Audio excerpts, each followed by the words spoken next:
Trafalgáis y con la serrana os topáis.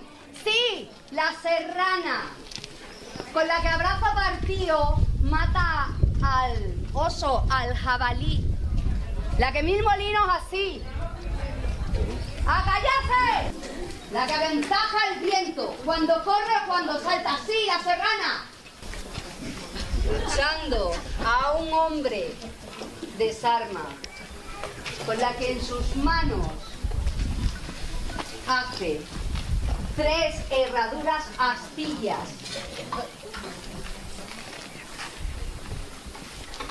Con quien como brotes tiernos corta una encina, una oliva, con la que un toro derriba haciéndole por los cuernos. Sí, la serrana. ¿Y ustedes qué quieren? No me vengan a dar la mañana que no tengo el día. Así que no me anden buscando. ¿Habéis visto a mi padre? ¿Y quién es tu padre? Porque yo me siento muy hombre. Sí, aunque vaya con este atuendo, soy un hombre. Pero él me quiere casar. Me quiere casar. Y yo no quiero ser una mujer. Yo no quiero que me quiten mi libertad. Yo no quiero que me aten. Yo no soy esa mujer para casarse con un capitán de Plasencia, creerme como una campana con el verdugado. Y tampoco quiero llevar una mampara como una lámpara con la lechuguina. Ni quiero aprender a hacer reverencias. No, esa no soy yo. Para mí eso sería darme ponzoña, porque Gila no es un buen nombre para doña. ¿Es que no ha escuchado usted que Gila no es un buen nombre para doña? ¡Ven aquí! ¡Aquí!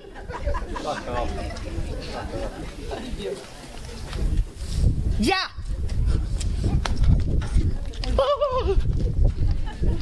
No te vas aquí a hacerlo sus costumbres, ¿no? Ven. ¿Y a usted qué le importa? ¿Me lo quiere impedir? No. Estaba preguntando si ha visto aquí a un muchacho. Bueno, pues todavía no tengo la costumbre de hacerlo con muchachos, pero me lo puedo ir planteando. ¿Por qué lo dice? ¿Ha perdido algún mozo o quiere algo conmigo? Porque usted ya está pedidito, padre. Sí, pero yo en verdad yo eso no quiero saber. Dice que le vamos a dejar tranquila, dejarla aquí con sus cosas y ya está. De aquí no se mueve nadie.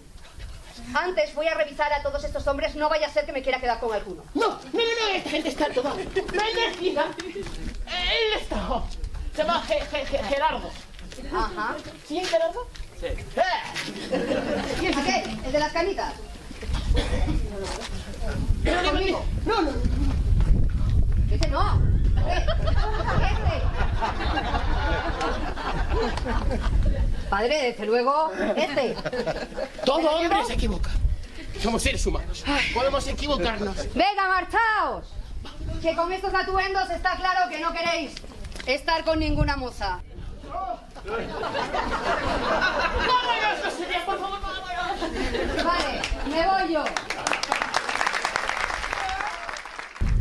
Dice la leyenda que Isabel de Carvajal y Pedro de Carvajal vivieron en Garganta la Olla y que, bueno, ella tuvo un mal de amores, que viene muy al caso, ¿vale?, de este fin de semana que estamos celebrando, y que por venganza a un hombre que se portó mal con ella, pues ella decidió ir a marcharse a una cueva en la sierra y allí pues a todos los hombres que pasaban pues les llamaba, les engañaba, les guisaba perdices, porque era, bueno, muy buena recolectora, muy buena cazadora, muy buena pescadora, maravillosa, alta, guapa, sandunguera, como bien sabéis todos.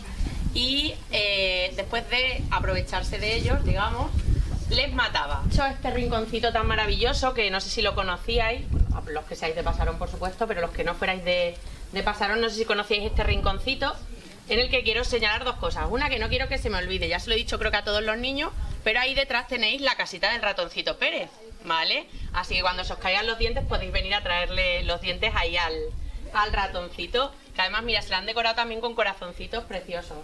Y este lugar donde nos encontramos es el Corral Concejo.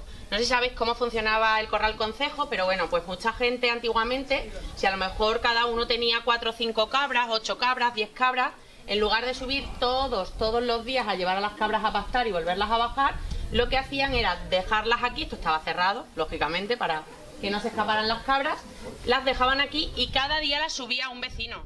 Y si se escapaba algún animal, pues lo traían aquí y su dueño podía venir a recogerlo. Y además, cuando traían las cabras de pastar, las dejaban aquí y su dueño simplemente venía y se las llevaba a casa. Tiene su origen en el siglo XIII. Los primeros repobladores, lo primero que hacían en estas zonas, echamos para acá, si queréis, que la veáis bien, era construir atalayas, torres vigías, para vigilar, para ver que no se acercaban los enemigos. Entonces, esta edificación que tenéis aquí se convierte con este hecho en la más antigua de todo el pueblo, ¿vale?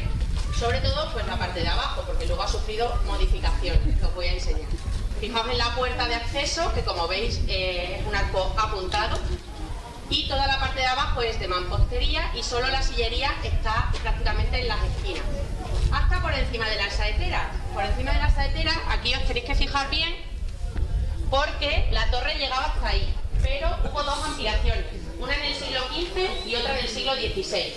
La ampliación del siglo XV, lo que se hizo fue tapar los vanos que había para las campanas anteriormente. Bueno, no os lo he dicho, pero lo que se hacía en muchos lugares era aprovechar esta construcción, estas torres, y convertirlas en el campanario y construir la iglesia en un terreno más llano.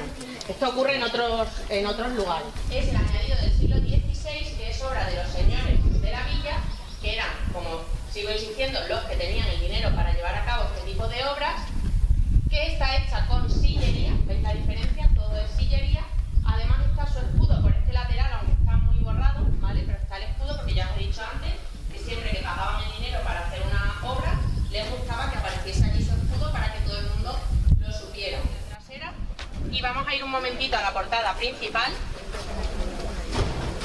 Todas las iglesias de la comarca de la Vera y de las zonas rurales en general, por fuera son muy sencillas, no tienen prácticamente ningún elemento decorativo, porque lo más importante cuando se construyen las iglesias, nada más instalarse aquí la gente, era construir edificios muy grandes donde todo el mundo pudiese venir a refugiarse, ¿vale? Porque la iglesia no era solo un sitio donde ir a rezar, sino que era el sitio donde si había algún tipo de peligro, la gente tenía que ir, todo el mundo. Se tocaban las campanas, sabéis que las campanas tenían distintos toques y según el toque tú sabías si era que había un incendio o que te estaban atacando o lo que fuese. Hoy en día solo se conservan el toque de ir a misa y el de si fallece alguien. No vamos a entrar, tampoco os quiero decir todas las maravillas que hay dentro, porque lo que quiero es que vengáis a verla otro día tranquilamente, pero llama la atención especialmente pues el retablo barroco, que es una maravilla, el órgano, que además sigue en funcionamiento y bueno, creo que hace poco lo han estado afinando o arreglando, ¿no? Esta semana pasada. Y bueno, por ejemplo, en los retablos laterales, los azulejos talaveranos que cubren el frontal de los retablos, que también son excepcionales, ¿vale? No sé si me dejó algo. Bueno, el Cristo. Edificios del siglo XIX de estilo modernista que podemos encontrar en la población y en la comarca de la Vera, que vuelvo a decir lo mismo. ¿Qué nos está diciendo? Esta casa de aquí, que es maravillosa, es una casa del siglo XVII que, como os vengo diciendo, no es la típica casa de la comarca de la Vera, es un casoplón, ¿vale? Que obviamente se nota que ha pertenecido a una familia pudiente. La casa por fuera es un espectáculo, la casa por dentro es maravillosa. Os recomiendo de verdad que entréis a ver el museo, para ver las obras que están expuestas y para ver la casa por dentro, porque de verdad que merece muchísimo, muchísimo la pena. Perteneció a la familia de los Garzón, que por eso que es la que le da nombre a la calle, ¿vale? Y hoy en día es un museo en el de que Ricardo Pecha Román, que tiene su obra y trae también obras que él adquiere para que todos las podamos disfrutar, ¿vale? También tiene un archivo impresionante que si alguna vez necesitáis algún documento, pues podéis consultarlo. Y está abierto desde el año 1996 como museo.